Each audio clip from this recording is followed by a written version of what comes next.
حضور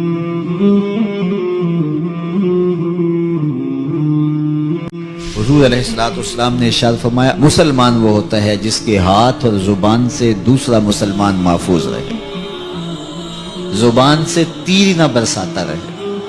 بعض لوگ اس زوم میں کہتے ہیں جی میں سچا ہوں اور سچ بڑا کڑوا ہوتا ہے، اور ہر وقت وہ کڑواہٹ ہی پھیلاتے رہتے ہیں۔ سچ بھی بولنا ہے تو کسی کا دل نہ چیرو، کسی کو تکلیف نہ پہنچاؤ۔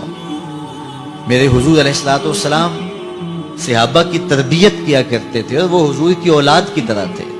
فرمایا انما انا لکم مثل الوالد، میں تمہارے لیے باپ کی جگہ پہ ہوں۔